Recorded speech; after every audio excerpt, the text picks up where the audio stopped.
नमस्ते, welcome to heat happy energy अमो tarot. So आज आपके पर्सन के हायर सेल्फ से बात करते हैं। um, ये कौन इंसान है? Page of pentacles, S of wands, overall energy six of wands. देखिए, ये कोई ऐसे इंसान है जो um, जिनको दुनिया क्या सोचती है, उनकी रेपुटेशन, उनका उनके बारे में परसेप्शन, सोसाइटी क्या बोलेगी उनके बारे में, वो बहुत ज़्यादा इम्पोर्टेंट है। उनका यू नो इमेज, बहुत इमेज कॉन्शियस इंसान है। आई वोंट से कि बहुत इमोशनली मच इमच्योर है, बट इमोशनली फुल रिस्पॉन्सिबिलिटी लेने को तैयार नहीं है। um, एक एक्साइटमेंट है, अट्रैक्शन है इस इंसान के अंदर, कुछ दिखाने का स्पार्क है, पर ये स्पार्क अभी भी जैसे रॉ है। डायरेक्शन और कंसिस्टेंसी जैसे कुछ डेवलप हो रही है, उस डेवलपमेंट वाले फेज में है, नॉट कि फुल्ली मच्योर एनर्जी हो। ये वो एनर्जी है जो एंथुजियाज्म के साथ आती है, लेकिन पेशेंस और फॉलो थ्रू अभी मिसिंग है। हो सकता है अभी इन प्रोसेस हो बिल्डिंग के। अम, जैसे कोई ऐसा इंसान जो कुछ कुछ प्लान बनाओ नया तो एकदम से एक्साइटेड हो जाए, उस तरह का इंसान। सो ऐसी एनर्जी है जो इंटरेस्ट और अट्रैक्शन फील करती है, पर अभी भी ग्रो नहीं कर रही है। चलिए देखते हैं कि ये आपके लिए क्या फील करते हैं। तो उनके लिए, उनके फीलिंग्स आपके लिए क्या है, आपके पर्सन की। 10 of cups, overall energy 4 of wands, बहुत ही खूबसूरत एनर्जी है। सो 10 ऑफ कप्स है जहाँ पे आप एक हैप्पीली एवर आफ्टर इमेजिन करते हैं, साथ में एक हॉराइजन की तरफ देख रहे हैं। जैसे दिल के लेवल पे एक जेन्युइन हैप्पीनेस है, कोई कैजुअल फीलिंग नहीं है। ये वो फीलिंग है जहाँ पे एक emotional comfort, emotional fulfilment, contentment, एक घर जैसा कनेक्शन फील होता है, एक फेमिलियरिटी। आपके साथ इमोशनली कंप्लीट फील करते हैं, जैसे सब कुछ ठीक जगह पे यू नो हो लाइफ में। तो फीलिंग्स लाइट नहीं है, ये दिल से आने वाली इमोशनली फुलफिलिंग फीलिंग्स हैं। एंड 4 ऑफ वॉन्ड्स जो है ये स्टेबिलिटी और सिक्योरिटी की बात करता है। आपके साथ ये पर्सन सेफ फील करते हैं, शायद एक कनेक्शन। अगेन, दोनों ही कार्ड्स बहुत स्ट्रॉन्ग कनेक्शन को बेसिकली दिखाते हैं। आपके साथ ये इनको लगता है कि कोई ड्रामा नहीं है, कोई टेंशन नहीं है, एक सेफ्टी अगेन फील होती है। um, कहीं ना कहीं एक लॉन्ग टर्म स्टेबिलिटी क्रिएट करने की एनर्जी है। इस कार्ड को हम ट्विन फ्लेम एनर्जी भी कहते हैं। तो हो सकता है बहुत सारी चीज़ों में आप एक दूसरे को मिरर करते हो, आपकी फीलिंग्स भी मिरर हो रही हो इस समय। चलिए देखते हैं इस डिस्टेंस में ये पर्सन कैसा फील करते हैं। सो डिस्टेंस में आप कैसा फील करते हैं। 3 of wands, the star, overall energy queen of cups. देखिए, डिस्टेंस में भी जो इमोशंस हैं वो अभी भी वही हैं। आपकी कमी इनको फील होती है, जो इमोशनल वार्मथ, इमोशनल कंफर्ट आप लेके आते थे, वो अभी भी फील होता है आपके बिना। अम, पर इस डिस्टेंस को ये एंड नहीं मानते हैं। ये इनको लगता है कि ये सेपरेशन जो है उनके लिए एक पॉज जैसा है, जहाँ पे वेट एंड वॉच वाली एनर्जी है। अम, ये दूर से देख रहे हैं आपको, सोच रहे हैं कि आगे क्या हो सकता है। ये एनर्जी गिव अप की नहीं है, एक्सपेक्टेशन और एंटिसिपेशन की है। डिस्टेंस के बावजूद भी ये पर्सन एक कहीं ना कहीं फ्यूचर की पॉसिबिलिटी अभी भी देख रहा है आपके साथ। स्टार के साथ डिस्टेंस होने के बावजूद भी एक होप है। एक हो सकता है आप किसी हीलिंग प्रोसेस में हो, या ये इंसान किसी चीज़ से हील कर रहे हो, और अंदर ही अंदर ये बिलीव करते हैं कि चीज़ें बेटर हो सकती हैं, आप दोनों के बीच में रिश्ता ठीक हो सकता है। आपके लिए दिल में एक सॉफ्ट प्योर होप अभी भी जिंदा है जैसे। सो इमोशनल डेप्थ और केयर डेफिनेटली है आपके लिए। डिस्टेंस कोल्ड नहीं है, इमोशनली चार्ज्ड है ये। सो 3 ऑफ वॉन्ड्स के साथ और स्टार के साथ डिस्टेंस उनके लिए एक वेटिंग का पीरियड, एक क्लोजर नहीं। और क्वीन ऑफ कप्स कंफर्म करती है कि फीलिंग्स अभी भी जिंदा है।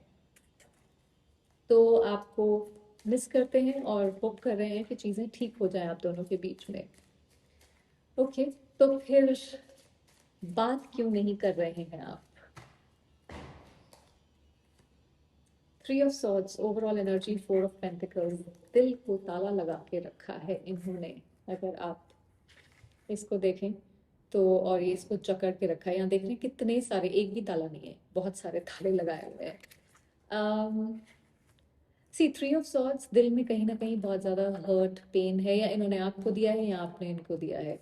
ये पर्सन, इनको लग रहा है कि जो हुआ उससे अम, या फिर जो कहना था और कह नहीं पाया उससे कहीं कुछ नो हर्ट है, यहाँ पे डिसअपॉइंटमेंट है। बात करना उनके लिए जैसे एक इमोशनल ट्रिगर हो सकता है इस समय, इसलिए डिस्टेंस चूज कर रहे हैं। साइलेंस या लैक ऑफ फीलिंग्स नहीं है, क्योंकि फीलिंग्स हमने देखी है, क्वीन ऑफ कप्स भी है और टेन ऑफ कप्स है, फोर ऑफ वॉन्ड्स है, तो फीलिंग्स की कमी नहीं है यहाँ पे। ये पेन से बचने का तरीका है किसी तरीके के, या आपको बचाने की कोशिश कर रहे हैं या खुद बचने की कोशिश कर रहे हैं। ओवरऑल फोर ऑफ पेंटिकल्स, ये एक होल्ड बैक करने की एनर्जी है। सो अपने इमोशंस को टाइटली पकड़ के बैठे हैं, कंट्रोल छोड़ना नहीं चाहते हैं, आपको भी छोड़ना नहीं चाहते हैं। दूरी निग्लेक्ट नहीं है, ये इमोशनल सर्वाइवल मोड है इस इंसान का। चलिए देखते हैं क्या ये रिकंसिलिएशन चाहते हैं, क्या आप रिकंसिलिएशन चाहते हैं? Emperor, overall energy, ten of wands. अकड़ बहुत ज्यादा है, मुझे देखिए आपने कैसी अकड़ी पड़ी है हर तरफ से। सो देखिए ये इस समय बहुत ही ज़्यादा लॉजिकली सोच रहे हैं। एम्परर है जहाँ पे आप इमोशंस को बिल्कुल साइड पे रख देते हैं, ऑल्दो अभी तक बहुत ज़्यादा इमोशंस उभर के आ रहे थे, पर ये इंसान रिकंसिलिएशन को लाइटली नहीं ले रहे हैं इस समय। उनके लिए वापस आना तभी पॉसिबल है जब चीज़ों में उनका कंट्रोल हो, जब स्ट्रक्चर हो इस पूरी सिचुएशन में, और उन्हें लगे कि वो सिचुएशन को संभाल पाएंगे या ये सिचुएशन संभाल पाएगी। फीलिंग्स के लेवल पर नहीं, पर रिस्पॉन्सिबिलिटी के लेवल पे अगर ये अकाउंटेबिलिटी ले पाएंगे तो उस लेंस से इसे देख रहे हैं। ये तो ये पर्सन वापस आना चाहते हैं, पर हो सकता है अपनी टर्म्स पे, या हो सकता है जो भी रिस्पॉन्सिबिलिटी लेनी हो उसको सॉर्ट आउट करके। टेन ऑफ वॉन्स, ये डिसीजन उनके लिए इमोशनली हैवी है, इजी डिसीजन नहीं है, इसका काफ़ी भारी वेट है इनके सर पे, बहुत सारी जिम्मेदारियां, प्रेशर, गिल्ट, या कोई पास्ट का बर्डन कैरी कर रहे हैं। सो रिकंसिलिएशन का थॉट उनके लिए अभी इजी नहीं है, वेट लगता है। तो डिज़ायर है, पर इमोशनल एग्जॉस्शन भी उतना ज़्यादा है। सो थॉट है, पर इस समय उसको इम्प्लीमेंट करना मुश्किल लग रहा है। ओके, क्या क्या आप मेरे व्यूअर्स से कम्युनिकेट करना चाहते हैं? King of swords, overall energy, king of wands, दो दो किंग। देखिए किंग जो है वो एक मच्योर एनर्जी है, जो एक king of wands action space है, और क्वीन किंग ऑफ सॉर्ड्स जो है वो कम्युनिकेशन है। तो कोई ना कोई क्लैरिटी ये डेफिनेटली लेके आना चाहते हैं, बात करने की इच्छा है, लेकिन इनको है कि पहले मुझे लॉजिकली चीज़ों को सॉर्ट आउट करना है। एम्परर भी वही बोल रहा था। सो लॉजिकली, क्लियरली, और अपनी बात सीधी तरीके से रखना चाहते हैं, दिल से, जज्बात से ज़्यादा इनके लिए फैक्ट्स और रीजनिंग इम्पॉर्टेंट है। तो कम्युनिकेट तो डेफिनेटली चाहते हैं, पर इमोशनल कम्युनिकेशन के लिए रेडी नहीं है। ये पहले जो भी लॉजिकल एस्पेक्ट्स हैं, लॉजिस्टिक्स को देखा जाए पहले।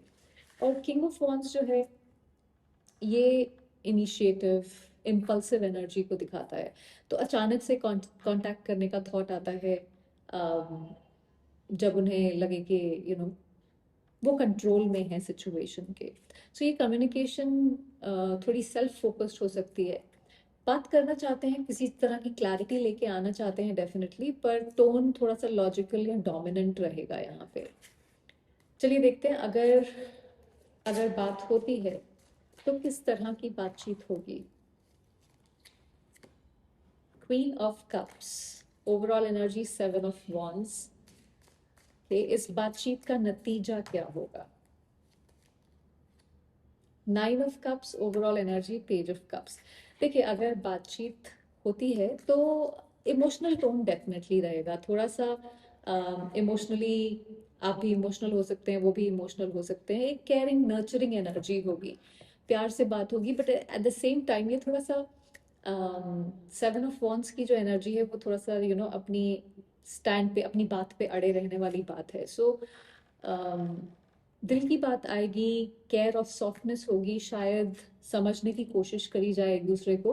हार्श नहीं लग रही है मुझे कॉन्वर्जेशन, लेकिन ओवरऑल सेवन ऑफ वॉन्ड्स मतलब बीच बीच में ना डिफेंस बीच में आ जाएगा, बीच बीच में जैसे माता अंदर आ जाएगी आपके या उनके। सो ओपननेस दिखाएंगे आप दोनों, पर सामने वाला अपनी पोजीशन जस्टिफाई भी करेगा।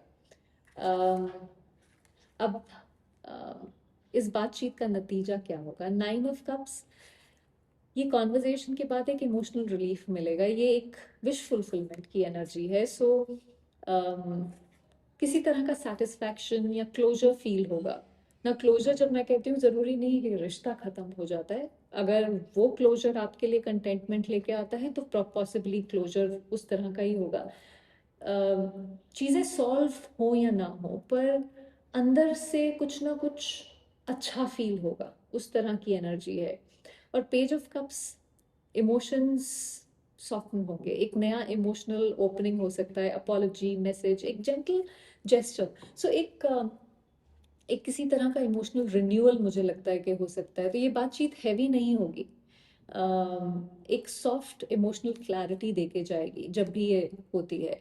चलिए देखते हैं पॉसिबिलिटी, कब तक ये कॉन्वर्जेशन, कम्युनिकेशन मेरे व्यूअर्स के साथ हो सकती है उनके पर्सन की। Seven of swords overall energy, hermit, एक और कार्ड लेंगे। Four of cups overall energy, king of swords. अभी तो ये थोड़ा सा इवेसिव एनर्जी में है। सेवन ऑफ सॉर्ड्स और फोर ऑफ कप्स दोनों ही जैसे मायूस से बैठे हुए हैं, भागने की कोशिश, अवॉइडेंस वाली एनर्जी है बेसिकली। सो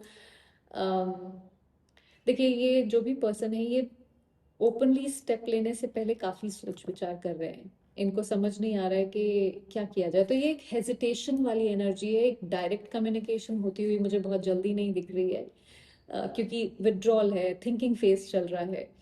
अपॉर्चुनिटी होने के बाद भी कुछ डिले हो रहा है, हो सकता है इनको बार बार कुछ अपॉर्चुनिटी मिल रही हो, बट क्योंकि एक इमोशनल डिससेटिस्फैक्शन है, एक इमोशनल विड्रॉल है, उसकी वजह से इनिशिएटिव वहां से नहीं आ रहा है।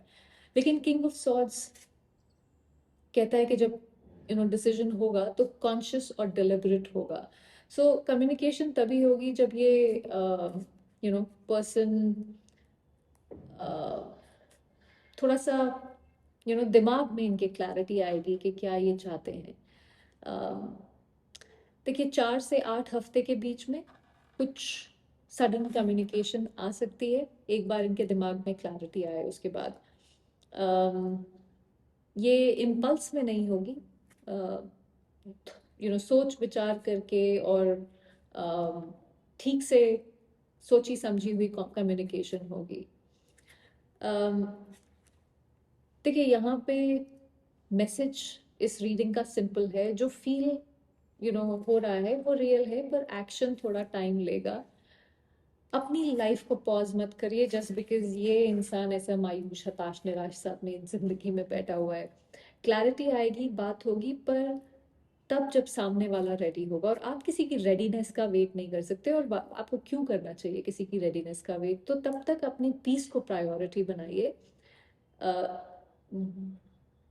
जिस इंसान को ये रियलाइज नहीं हो रहा कि आपके साथ उन्होंने क्या गलत किया है, या ये कितनी इमैच्योर हरकतें हैं जो उन्होंने की हैं, तो फिर उनको रियलाइजेशन होने दीजिए, उसके पीछे भागिए मत।